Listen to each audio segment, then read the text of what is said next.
29 अक्टूबर 2018 की सुबह इंडोनेशिया के शहर जकार्ता से एक बोइंग 737 मैक्स 8 ने टेक ऑफ किया।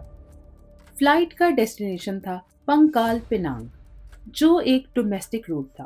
प्लेन बिल्कुल नया था, सिर्फ 2 महीने पुराना, और इसने मुश्किल से 8,000 फ्लाइट आवर्स भी कंप्लीट नहीं किए थे कि ये जावा सी में गिरकर तबाह हो गया।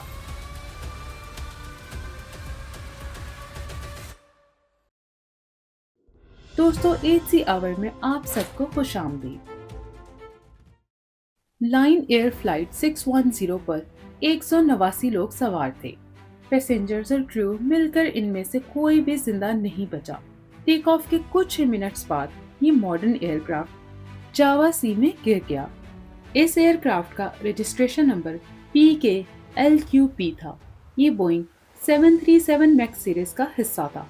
बोइंग का नया जनरेशन एयरक्राफ्ट जो फ्यूल एफिशिएंट इंजन्स और अपडेटेड ऑटोमेशन सिस्टम्स के साथ इंट्रोड्यूस किया गया था।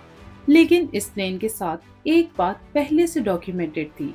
इससे एक दिन पहले इसी एयरक्राफ्ट ने एक और फ्लाइट ऑपरेट की थी, जिसमें पायलट्स को फ्लाइट कंट्रोल प्रॉब्लम्स का सामना करना पड़ा था। उस फ्लाइट के कैप्टन ने मैनुअल ट्रिम का यूज करके एयरक्राफ्ट को लैंड करवा लिया और मेंटेनेंस लॉग में लिखा गया कि angle of attack sensor unreliable readings दे रहा है।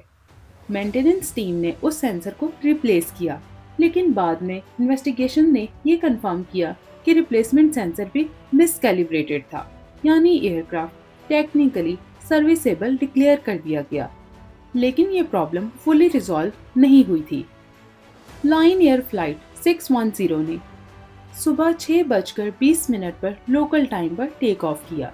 एयरक्राफ्ट ने नॉर्मल क्लाइंब स्टार्ट की, लेकिन कुछ ही सेकंड्स के अंदर कॉकपिट में अनयूजुअल चीजें होना शुरू हो गई। एयर स्पीड और एल्टीट्यूड के नंबर्स एक दूसरे से मैच नहीं कर रहे थे। स्टिक शेकर एक्टिवेट हो गया, जो कि स्टॉल वार्निंग देता है। वार्निंग्स कंटिन्यूसली आ रही थी। कैप्टन एयरक्राफ्ट कंट्रोल कर रहा था। उसने इमीडिएटली रियलाइज किया कि एयरक्राफ्ट की नोज बार बार नीचे जा रहा है, जबकि उसने ऐसा कमांड नहीं दिया। यहाँ से एक साइलेंट सिस्टम एक्टिवेट होता है, MCAS। इसका फुल नेम है मैन्यूवरिंग कैरेक्टरिस्टिक्स ऑगमेंटेशन सिस्टम। इस सिस्टम का मकसद ये था कि अगर एयरक्राफ्ट का नोज ज्यादा ऊपर जाए, यानी हाई एंगल ऑफ अटैक हो, तो system automatically nose down trim apply करे ताकि एयरक्राफ्ट स्टॉल ना करे। मसला ये था कि MCAS सिर्फ एक AOA सेंसर पर डिपेंड करता था, यानी एंगल ऑफ अटैक सेंसर। अगर वो सेंसर गलत डेटा दे तो MCAS उसे रियल स्टॉल समझ लेता है और रिपीटेडली नोज डाउन कमांड देता रहता है। लाइन एयर 610 के केस में एंगल ऑफ अटैक सेंसर गलत डेटा दे रहा था और MCAS समझ रहा था कि एयरक्राफ्ट स्टॉल कर रहा है, जबकि असल में ऐसा कुछ नहीं था। कैप्टन रिपीटेडली ट्रिम को मैनुअल व्हील से वापस ऊपर लाता रहा, लेकिन हर कुछ सेकंड्स के बाद MCAS फिर से एक्टिवेट होता और नोज को नीचे धकेल देता। इस दौरान कॉकपिट में अलार्म्स बढ़ चुकी थी। स्टिक शेकर कंटिन्यूअसली चल रहा था। एयरक्राफ्ट अनस्टेबल होता जा रहा था। कैप्टन ने कंट्रोल फर्स्ट ऑफिसर को दे दिया और वो प्रॉब्लम समझने की कोशिश करता रहा, लेकिन यहाँ एक क्रिटिकल चीज मिसिंग थी। पायलट्स को MCAS के बारे में प्रॉपर ट्रेनिंग नहीं दी गई थी। बोइंग के मैनुअल्स में MCAS का जिक्र या तो था ही नहीं या बहुत लिमिटेड था। पायलट्स को ये नहीं बताया गया कि सिस्टम ऑटोमेटिकली ट्रिम मूव कर सकता है बिना उनकी कमांड के। एयरक्राफ्ट लगातार नोज डाउन ट्रिम की वजह से स्पीड बढ़ाता गया। पायलट्स ने मल्टीपल टाइम्स एयरक्राफ्ट को कंट्रोल करने की कोशिश की। उन्होंने वो क्रिटिकल स्टेप लेट लिया जो MCAS को कंप्लीटली डिसेबल कर सकता था।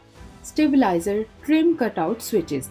जब तक ये स्विचेस ऑफ किए गए, एयरक्राफ्ट ऑलरेडी बहुत ज्यादा ड्राइव में जा चुका था।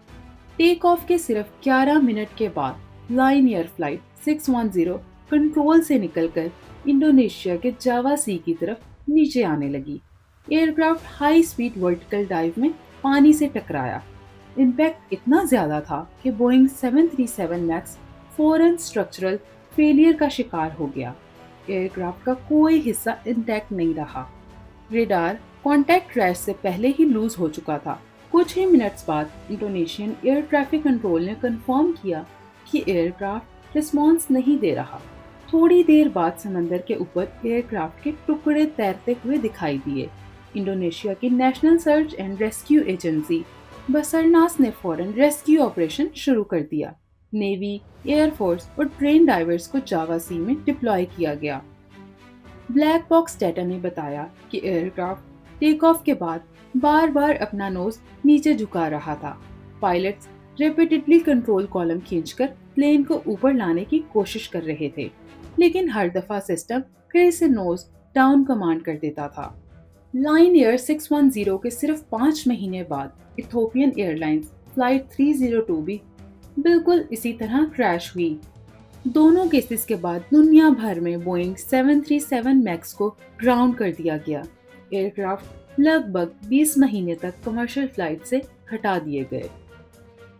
अगर आपको वीडियो पसंद आई हो तो लाइक करें, शेयर करें और चैनल को सब्सक्राइब करें। अगली वीडियो तक के लिए अल्लाह हाफिज।